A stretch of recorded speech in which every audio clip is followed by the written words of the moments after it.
First of all, I do want to thank the Center for Ethics and Henry in particular for inviting me to be a part of their Ethics and Protest series. I've enjoyed many of the talks in this series, and I'm honored to be in this space right now, or virtual space, I really should say. And giving a talk over Zoom is a very different thing than an in-person talk and brings with it its own challenges. And in many ways, it's very fitting that I'm giving this talk in this virtual space, as the subject of my talk takes on this very idea that virtual spaces and the speech acts they enable and constrain are very different than their in-person or IRL, in real life, as I'll say, counterparts. This takes some very interesting turns. I think this is true of many of our communicative practices. And in my work, I tend to focus on the bad ones, that is hate speech, harassment, propaganda, stuff like that. And how these occur online is, in my opinion, not simply or not only a high-tech version of what occurs offline. So my work addresses the features of online speech and how these impact our lives in novel, distinct, and often troubling ways. For example, something like how the experience of online harassment can be, somewhat paradoxically, more visceral than offline harassment.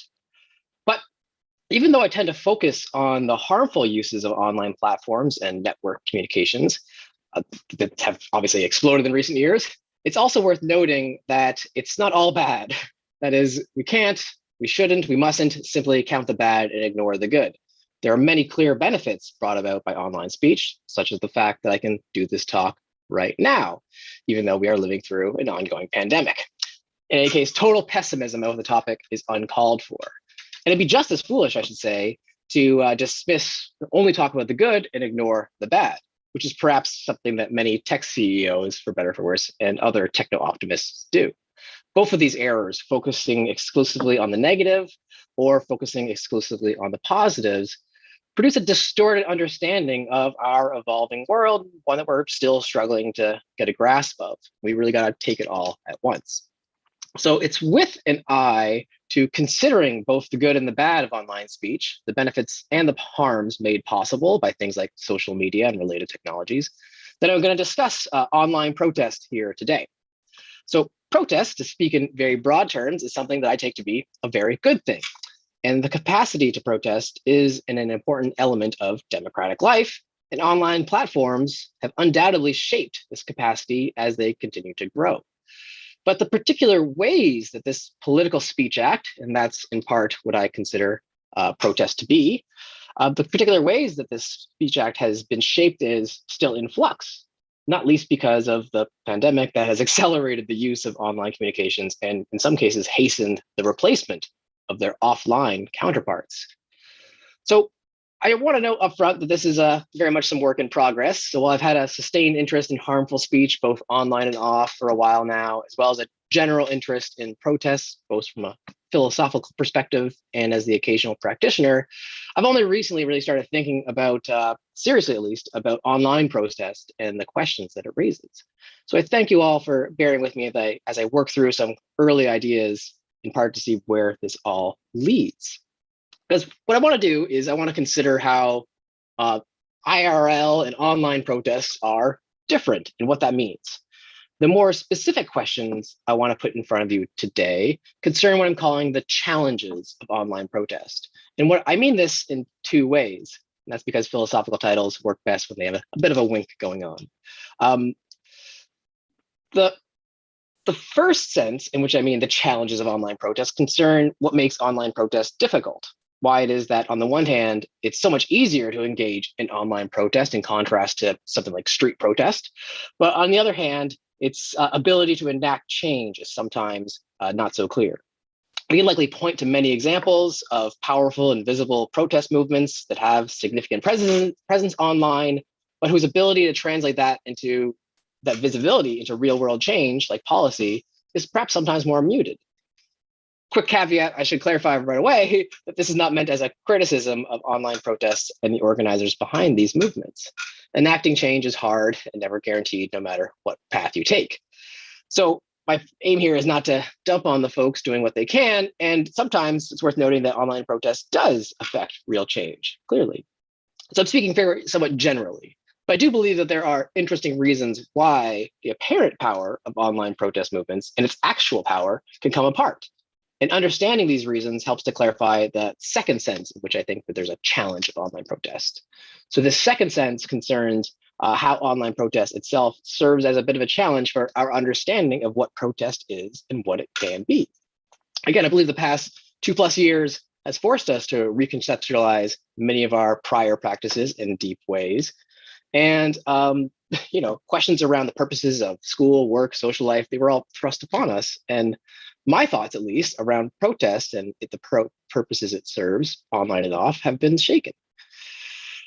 As many aspects of our life have migrated online, whether temporarily or permanently, remains to be seen, the capacity for political protest to serve the function that it sometimes does online rather than in physical spaces seems to me an open question without clear answers.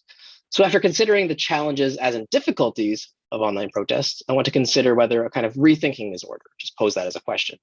I want to consider how the distinct mechanisms of online speech pull against our normal understanding of protest in its rootedness in identifiable speakers, who's making their voices heard in public, sometimes at significant cost to themselves.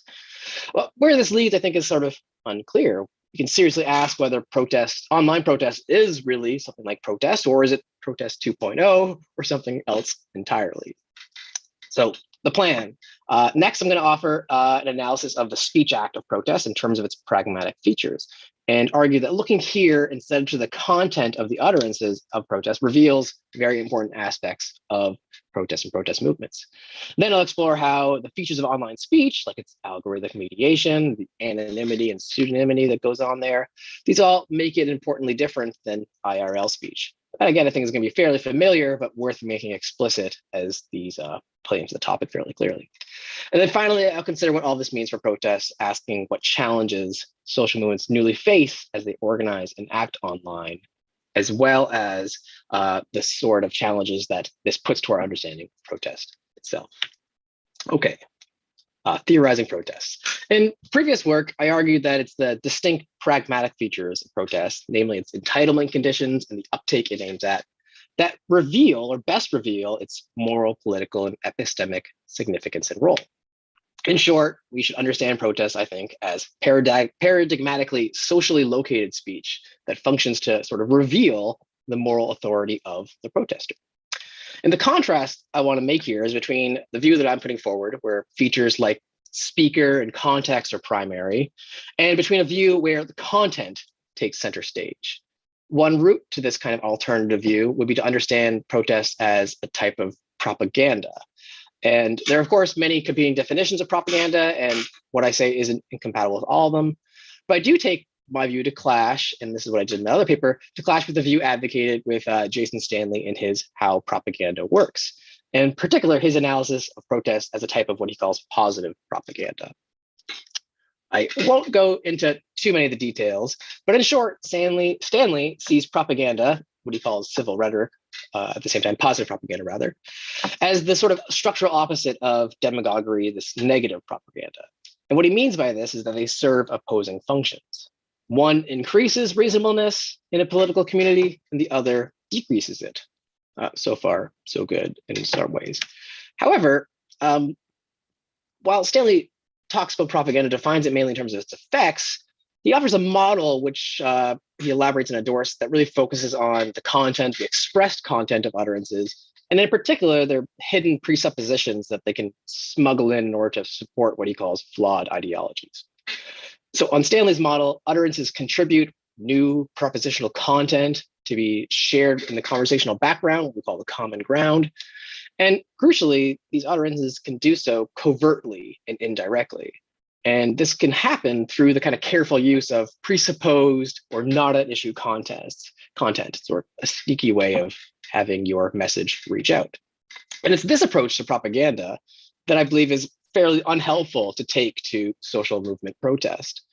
And this is the case even for examples like, which I take in the other paper, the example of Black Lives Matter, where the slogan really is, and the slogan is a linguistic act, it does seem to capture so much attention, both positive and negative, and it is kind of subject to these competing interpretations.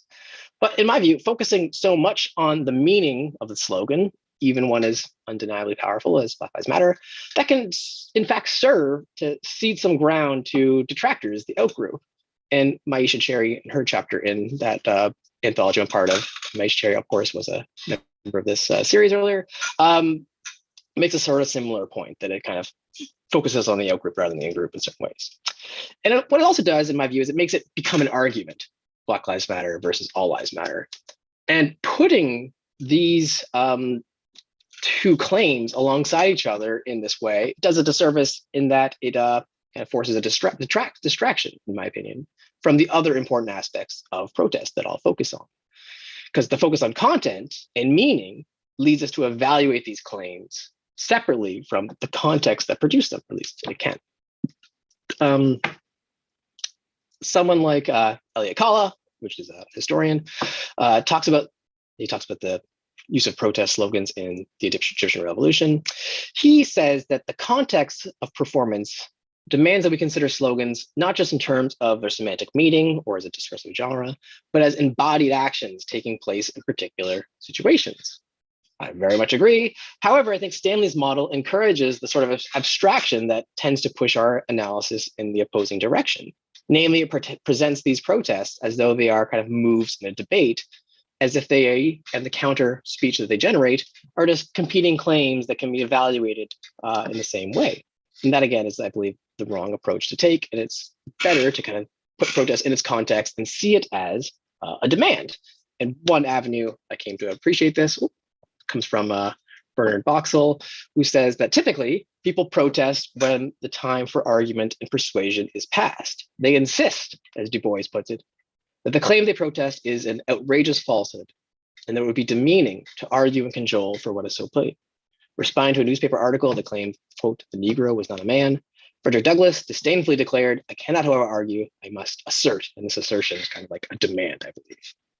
So in other words, treating Black Lives Matter and All Lives Matter as claims competing in a debate obscures some of the central features that are inherent in protest, namely that protest involves a sort of moral demand. And it's a demand, moreover, that asserts their protesters' entitlement to make this demand. That is their moral authority. As I see it, this is a difference in terms of the pragmatic features of the Speech Act. That's how I kind of analyze it. These are obscured when we focus merely on the propositional content being expressed. What I mean by this is that we should take seriously the idea that protest is a type of speech act. And when we do this, we're led to ask questions like, what does it do and how does it do it? And like other speech acts, for example, invitations, promises, stuff like that, protest both aims at a certain response and uptake from those it addresses, and in particular, certain addressees, and it relies upon certain entitlement conditions on the speaker's behalf in order to perform this act felicitously or happily, as Austin would say. But, for example, I can't offer to sell you something that isn't mine. That's wrapped up in the entitlement conditions of trying to offer the offer. But you don't want to go too deep into those weeds. But in any case, what I aim to put forward is that we ought to understand this function of protest. And to do so, we need to look closer kind of the context in which it occurs, in particular, who is making the calls, who are they aiming a response from, and in general, what they are putting in front in order to kind of make that demand have some authority behind it. So as I see it, protest is not mere testimony, but in fact a type of demand. And focusing too closely on content leads us to mischaracterize protest's argument rather than as a sort of platform. It's a platform, moreover, that foregrounds what I call the moral authority of protesters. And this kind of comes out similarly from something that the political philosopher Elizabeth Anderson says about the kind of three things that she highlights that successful social movements tend to do. One, they inform the powerful of the needs and interests of the less powerful. Two, they express what is required to, express these as demands or claims on the powerful. They have that audience. And three, they enable the less powerful to display their worthiness so that they can assume this sort of moral authority that contests the counter authority of the powerful. They put some own authority behind their claims, in other words. Sorry, that slide's a little obscured. These features are all, in my opinion, informed by elements like who the speaker is, who the audience is, the context in which it's embedded, etc. And more importantly, they just cannot be captured in sort of the impersonal, propositional terms. They are part of the concrete social context in which social movement protest exists, and they inform what the act they're performing is. This, again, is coming out of someone from like Elizabeth Anderson, who says in a different paper that a claim of justice is essentially expressible as a demand that a person makes on another agent whom that speaker holds accountable. That is, in other words, the second personal utterance that is directed at and calls upon another person, a second person, a you, to give it a specific type of update. And that, again, is slightly different than merely expressing a content. It's the second personal nature of moral claim making that forces us to recognize that protests and the demands in which they're part of are different and distinct from kind of arguments, moral arguments, which are indifferent to these each features like speaker, protest, or sorry, audience context, and so on.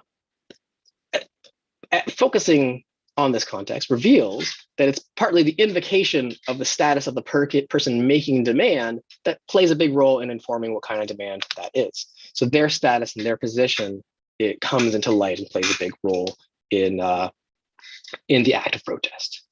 One does not merely express dissatisfaction with the status quo, but rather they position it as a complaint that originates from a specific social location. The issue, these second personal calls with these distinct entitlements. That is what I say, they put that distinct authority behind their claims. A really quick, great example of this is something like reclamation projects, which are very vivid. It's in saying we're here, we're queer, used to kind of like that. That only really works when the we is a specific members of a specific community. Really kind of cannot be separated from that context. And putting these things in context, we then note that it's the act of protest is more about communicating mere ideas. As Anderson says, they function instead to reject the authority and unjust norms of the dominant, and in their place, foreground the authority of the protesters themselves. That is, this act, when performed by oppressed persons, is a direct threat to the unjust hierarchy, and this is in some ways kind of distinct from the specific contents that they're expressing. It really is just kind of in the act of protesting itself, regardless of the sort of words being uttered. Something similar comes out of, again, another little long quote, Judith Butler, who puts it, before we ask what it means to speak truth to power, we have to ask who can speak. And sometimes the very presence of those who are supposed to remain mute in public discourse breaks through that structure. ... Of course, they make specific demands, but assembly is also a way of making a demand with the body, corporal claim to public space, and a public demand to political power. This is a kind of just, again, emphasizing my approach to protest here. And to wrap up this section, and just kind of the general ideas I want to put in front of you about what act protest is, I take protest to be socially located speech that both relies on and reveals the authority of those doing the protesting. That is, it functions to foreground the moral authority of those engaging in protest, and it does so in a way that challenges the unjust authority of the powerful.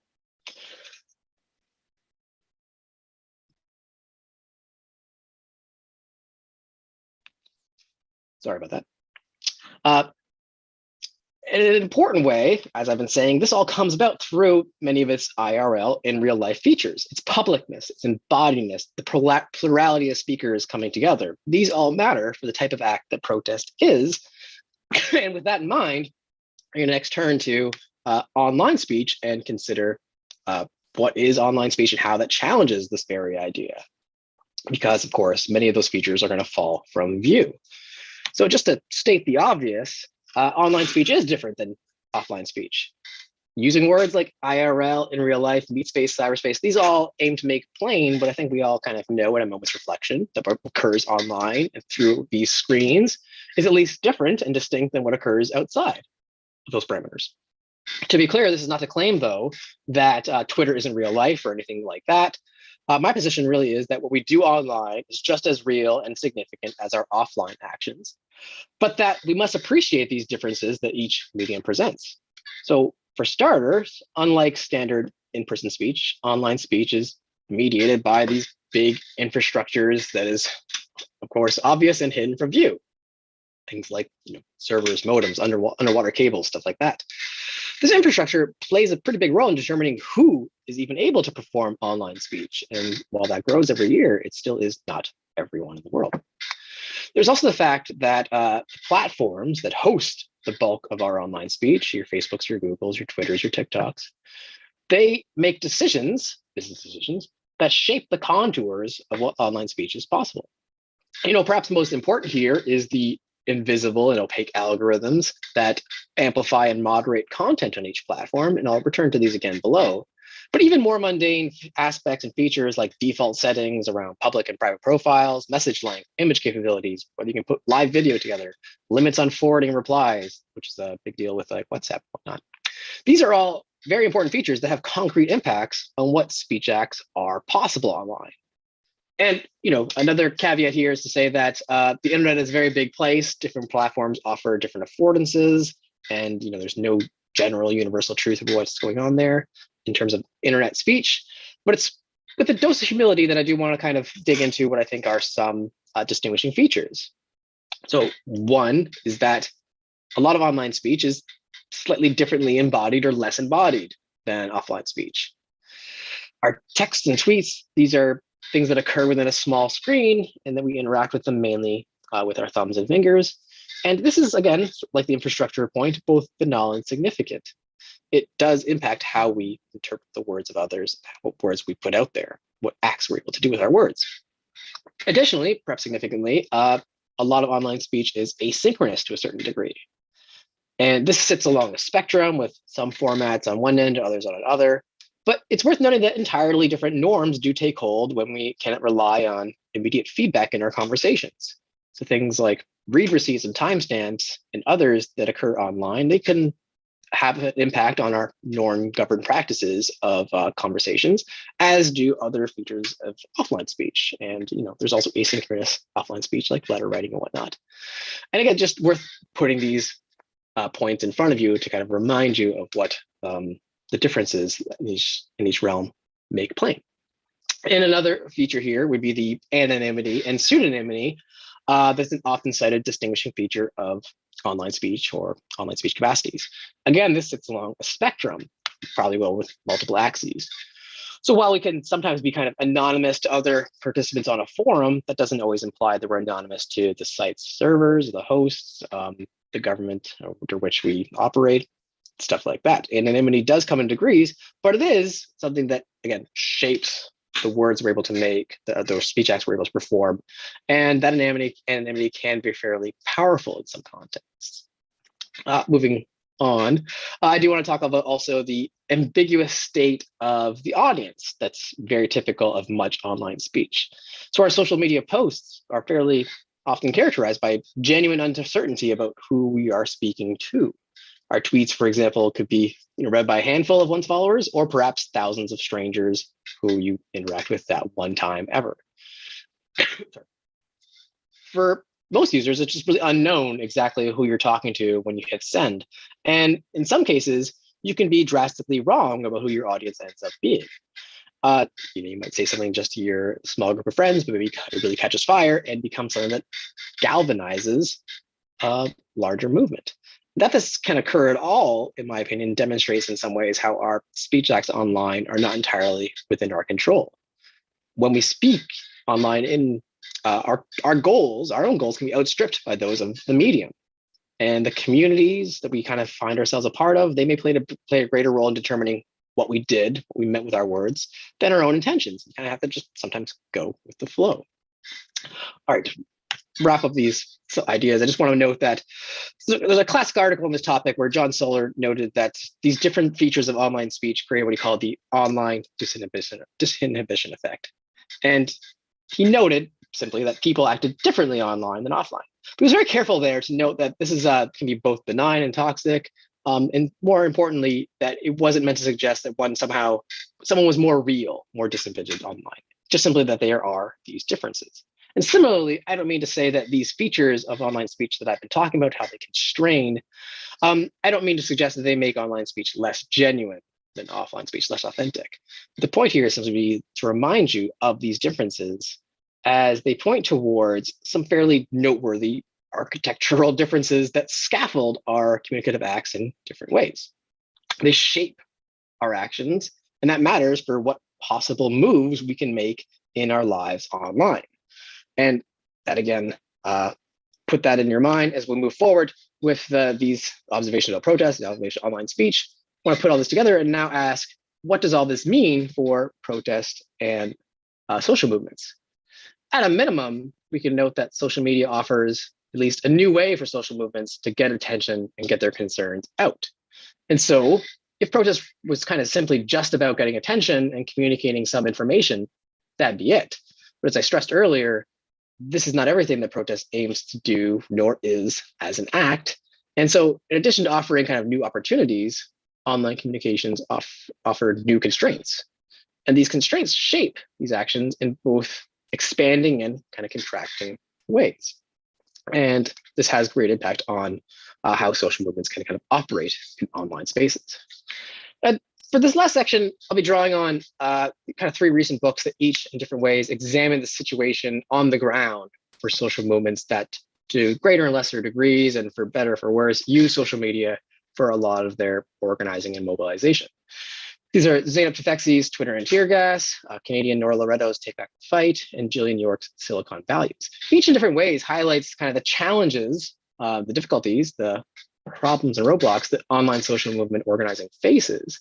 And perhaps in particular, I'll focus on Tufekci's work, but each offers a very interesting take on what, with a lot of interviews of people doing the work about what opportunities presented themselves and what problems newly emerged. So I do recommend all these books to those interested. But in particular, focusing on Tufekci, who offers what she calls a capacities and signals approach to social movements. This, she says, allows shifting the analysis from outcomes and indicators like protest size, numbers of rallies, to talk about the underlying capacities, capabilities of protest in order to better understand what she calls the dialectic and co-evolving landscape of threat, leverage, and challenge between social movements and the powerful. So looking at protest and other acts of social movements as signals of these underlying capabilities helps us examine how digital technologies can both empower movements and increase their capabilities, but also, importantly, as she notes, complicate social dynamics, introduce new ones, and even fuel new fragilities. So the capacities that Tufekci has in mind here are narrative capacity, electoral capacity, and disruptive capacity. These capacities, she says, represent the strengths of social movements to set the narrative, to effect electoral or institutional change, and just to disrupt the status quo. And an important thing to note about these capacities is that they are not fixed, but rather emerge sort of in the interaction between movements and the powerful. That is, the powerful strive to interpret and respond to the signals put forward by these movements, in part because they want to assess the capabilities of these movements in order to know whether they ought to respond at all. So digging into each of these very briefly. Narrative capacity is a movement's capacity to get attention and to appeal to its own terms in order to have the public address its grievances. Questions like, is the movement able to make people aware of the issues? Or does mass media represent or not the movement as important or unimportant, trivial and frivolous, stuff like that. Narrative capacity is the movement's ability to articulate their voice, get it heard, and have it responded to as legitimate. And of course, online platforms kind of affect that narrative capacity in significant ways. And perhaps one of the capacities that is greatly strengthened by the distributed and democratized nature of network communication platforms. Electoral capacity, on the other hand, is a movement's ability to credibly threaten politicians and policymakers with something like unsuccessful electoral outcomes, whether by preventing them from becoming candidates through primary challenges, cause them to lose elections, making re-election less possible, or just not coming out to vote, stuff like that. Electoral capacity is partly about signaling the number of voters who are mobilized and ready to act electorally. And one way in which social media changes the nature of the signal electoral capacity is its distributed nature. It's not located, simply confined to a single geographic area, but rather can be kind of a global phenomenon. This again brings with it strengths and weaknesses. It's perhaps something you can ignore as sometimes politicians do, as out of state, out of country, foreign agitators. That threat only makes sense in the context of online protests. Disruptive capacity is finally a movement's ability to interrupt business as usual with the aim of things like getting attention, making their point, making it mostly untenable for those in power to continue with status quo. And it's one aspect of disruptive capacity is the ability to sustain this disruption over time. So this, as Tefeksi notes, disruptive capacity is both powerful, but carries the highest risk of backlash. I'm sure probably some of you have examples in mind. Disruptive capacity, she says, properly interpreted, also includes the ability to bear the costs of either the backlash or the consequences that could be doled out by authorities, and the abilities, and this is part of the underlying abilities that a social movement aims to signal, their ability to kind of bear these costs as part of their strengths that must be taken account of. And this, that in mind, that kind of brings me to the broader point around talking about social movements in terms of these capacities, mainly in terms of how social movements need to signal and develop these capacities in different ways, online and off. As Tefeksi puts it, these capacities are like muscles that need to be developed. And digital technologies, she says, offer shortcuts, which can be useful for getting to a goal, but might bypass some of the development that is crucial for kind of carrying forward to that next step. It can be difficult, but not impossible, to kind of develop one set of muscles without also developing those that kind of work in support and coordination of it. But digital technologies can kind of sever this link, and they allow kind of social movements to kind of accelerate in one way without also building up the underlying other features. She kind of has the metaphor of a bodybuilder who's got massive pecs but no biceps or deltoids to speak of. And again, this matters because, as we said before, it's partly important for those in power who are confronted by social movements to kind of be always assessing a protester group's underlying capacities. This assessment really does shape whether and how they choose to respond. And in contrast to the past, this is kind of the heart of Tefeksi's book, when movements built up these capacities over time and only then could stage large protests. That is, they had to do a whole lot of underlying organization in order to then mobilize people. She says that today's movements are initially organized mostly online, and they generally start the hard work of building up this kind of long-term movement organization after they've kind of had a big moment of public attention.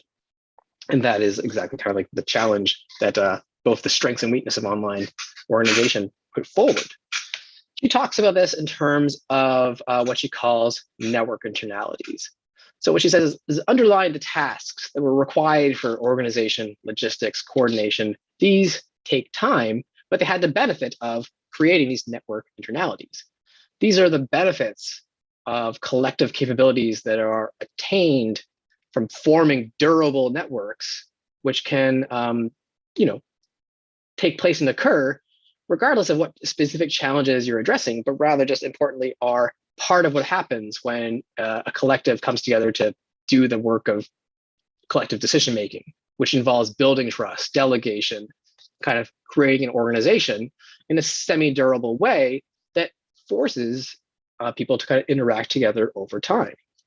These network internalities, they don't merely derive from the existence of a network, she says, because if that were the case, digital technologies would basically easily afford that, but rather they kind of arrive from the constant work of negotiation, interaction that's required to maintain these networks, not just the existence of the network itself. This functioning of a durable social political structure is in some ways the underlying strength that enables social movements to kind of carry forward through time.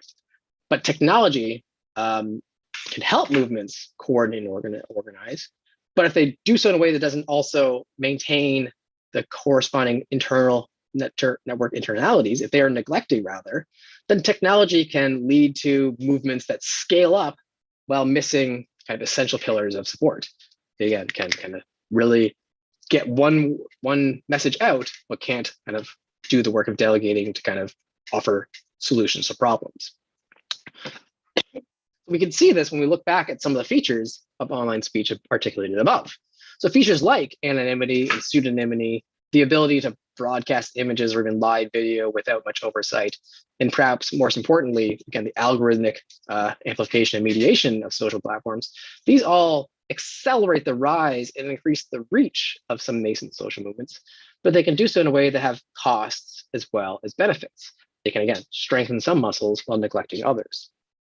So let's take amplification and moderation, for example. There's little doubt that platforms like Facebook and Twitter, in some cases, have helped the rise of social movements like Black Lives Matter, Me Too, at least in some stages.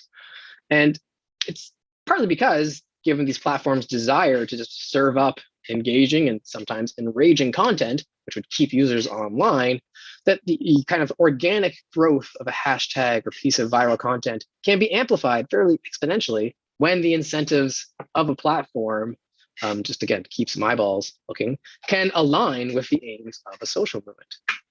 But unfortunately, it's really all just a black box, and it's run at the whims of these private businesses that do not really operate according to coherent principles or even a coherent understanding of their own terms of services. So account suspensions, which have happened to many activists, changes up to what content gets prioritized in user feeds. Again, one week, these messages are doing real numbers, and the next week, because of a change to underlying architecture of, say, Facebook, they can be kind of reach no one. Really, that and so much more can all have devastating effects to a movement that when they do not go your way. And this can be very frustrating because it follows a period where the platform enabled the miraculous growth of a movement. This happened to, one great example of this is kind of in some circles where Facebook decided to change their algorithm to prioritize personal connections rather than news organizations. And a variety of people who kind of got involved in promoting kind of local news organizations all of a sudden saw their engagement plummet. And it really just is something that, as I said before, is a black box and at the whims of the business. As I said before, also, things like account suspensions are the sort of thing that can befall people for seemingly incoherent reasons. And again, that's all just kind of part of the pitfalls of online spaces. And when we are put ourselves at the mercy of those decisions, which are, again, fairly unaccountable. And another challenge to put forward here concerns community building while organizing online. So this is made difficult not only by the fact that much online speech is asynchronous and embodied differently, which again could change how we interact, but also because of those things like anonymity and pseudonymity, which, while again not making it impossible to build community, do raise some challenges. Perhaps the biggest concerns the ability to build these network internalities like trust amongst organizers and activists when these sort of non-identifiable speakers can kind of present the specter of informants, rat spies, or the accusation just thereof, which can have real bite. Again, especially when you kind of look towards the global practice of social movements rather than just in North America, but it does happen here as well. Rising movements have been taken down by government agents infiltrating online spaces, and knowing this can happen can be one significant source of infighting among activists that erodes trust. There was just a story the other week about police officers in Minnesota that infiltrated a lot of online spaces in order to kind of surveil activists and ultimately undermine the group. So it's, again, a real concern. And the skepticism that this kind of pseudonymity or anonymity can invite among organizers parallels a challenge for also signaling strength and commitment to those in power when you have what can be kind of considered a pseudonymous protest rather than an identifiable one. So accusations, kind of mentioned earlier, that a protest can be insincere or astroturfed or fake in other ways, when this can be wielded by those in power, that can have fairly significant effect. So in contrast to the functions that Anderson described earlier, it can be hard to present yourself as unified, as numerous, as sincere, with legitimate authority to address the powerful, when they can and often do accuse you of being a swarm of Russian bots, for example. And there's not much that you can do sometimes to change their mind. That is, again, I'm just saying, one of the genuine challenges we need to take stock of here. And while these are real challenges, it should also be noted that social media can itself play a different role in strengthening these internal capabilities. So a sense of camaraderie and community is possible online. This is one topic that really got me into this topic, is the way that something like a hashtag really can create a sense of belonging. And other features of online speech can themselves really take an otherwise decentralized, geographically dispersed group of people and give them some cohesiveness. So coordination around things like hashtags or digital disruptions, focusing on particular targets, much more, they really can contribute to the building and spreading of the collective identity that is essential to building a type of authority that can back up something like protest, at least in the sense that I've been kind of articulating it. So community both flourishes online, as likely some of you know, and it can flounder online. And so it really is just kind of noting the differences, the different mechanisms at play there, that forces us to rethink in terms of, well, what type of community, what type of collective identity is required to back up kind of the assertions, the complaints, the demands that make protest something worth taking seriously. Next, and finally, I want to talk about the double-edged sword that is the problem of kind of the challenges around leadership in social movement organizing online.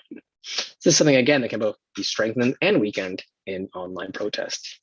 So, like similarly to the challenges around community, the general problems around leadership in social movements is not new, but the specific affordances encouraged by the mechanisms of online speech do have significant and kind of novel impacts that must be taken stock of, and now must be kind of things that social movements kind of strategize around.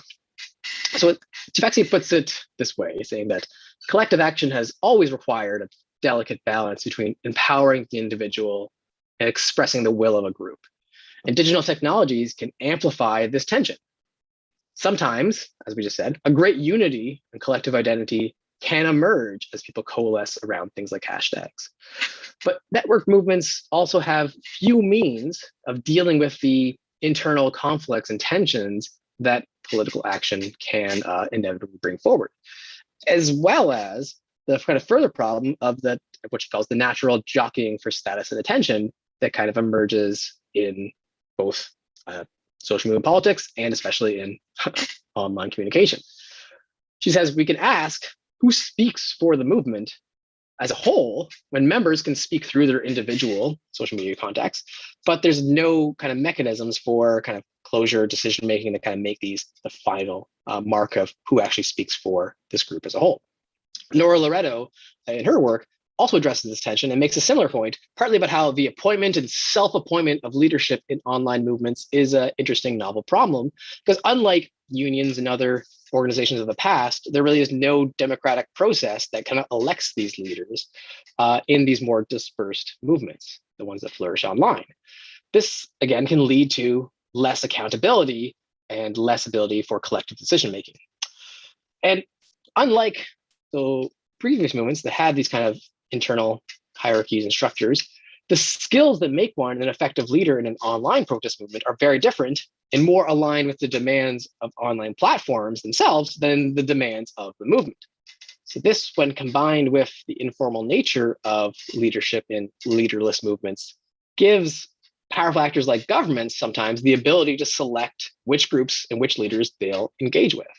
So as Loretto puts it, the fact that in some cases power gets to decide who to appoint as a leader or spokesperson for a dispersed movement can itself lead to the kind of prioritization of one form of protest, namely awareness raising, as a type of dominant force of the one act that gets kind of prioritized, and makes it disconnected from other acts of a group. As she puts it, digital organizing was critical to the neoliberal transformation of political action. And by this, she means that, in part, that the awareness raising side of movements, while important, has been privileged by people in power as being the most important. And moving beyond awareness raising then became a significant challenge of online protest, and one that is a big hurdle that is, they still struggle to overcome. So while struggles around leadership and worries about being co-opted, again, are not new to more movement organizing. It existed long before the internet. Nonetheless, we can ask, what capacities are being built, which are incentivized, and how do these relate to the signals picked up by those that protests aim to challenge? And it's the particularities around online speech, what skills it requires, how it presents an individual and a movement, along with things like the randomness of algorithmic amplification, that are things that are new challenges for online movement building. And the capacity to respond and adapt to these challenges is one that kind of plays a big role in what gets attention, and what does not. So, and in sum, while protest aims to generate political action, the scope of actions available and kind of encouraged in online spaces is different, sometimes more limited, and this can have itself an impact on political motivation about who engage in protests, what kind of protests flourish, and where this kind of takes us in terms of further actions. There's much more I could say about, I really should say about the challenges of online protests, particularly around issues like censorship, manipulation of attention, the threat of backlash from the state, as well as counter movements. But really, the topic is too big, and I can only do so much. What I want to briefly now end on talking is a few more comments about how online protests challenges us to think differently about what protest is and can be. So I said earlier that the embodied public nature of protest plays a key role in backing it up with a distinct type of authority. And this is in contrast to the kind of pseudonymity or anonymity or dispersed nature that is encouraged and possible online. One way of understanding this would be to say that identifiable speakers are the appropriate subjects of protest, perhaps because this sort of identification in public makes for the sort of risky, more high-cost speech that is a reliable signal of commitment and maybe legitimacy and stuff like that, that is important both for power to identify, but also for the community to kind of be encouraged, to motivated to keep up with the protests themselves. It plays a role internally.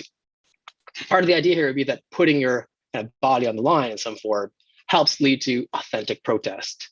And while I think there's something to this, there's a few, again, concerns I want to end on, or different thoughts to end on, rather. So it could be noted that in some cases, it's unclear whether online or offline protest is riskier. While tweeting a hashtag can connect a person more directly and more traceably by, say, the authorities than showing up in public sometimes. This makes a big difference around the globe where there's different levels of state surveillance, basically. So in the one case, while offline protest kind of risks, getting roughed up and tear gas and arrests and stuff like that, online protests can also risk surveillance. And this surveillance can be very invasive and very impactful, and making online protests far from low cost at all. This is one thing that comes out of the kind of the more global nature of the study that Tufekci and Gillian York talk about when they address how movements have used these technologies in, say, North Africa and the Middle East and whatnot. The risk of state surveillance really does make it the case that online protest is the type of risky act that one has to be committed about to do. So it kind of pushes back against some of those earlier ideas around the ability to dismiss online protests in certain ways. And just like how using a hashtag, liking, retweeting, tagging, these are all novel communicative acts in certain ways that don't necessarily have clear parallels in online life. I want to just close by considering the possibility that online protest is also kind of qualitatively different than IRL protest.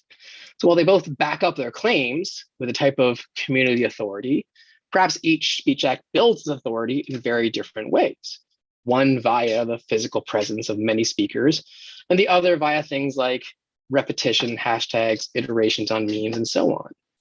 So if you're an online person, you've surely recognized how quickly online communities can be created, can galvanize, and can spread a clear and kind of dominant interpretation of an issue.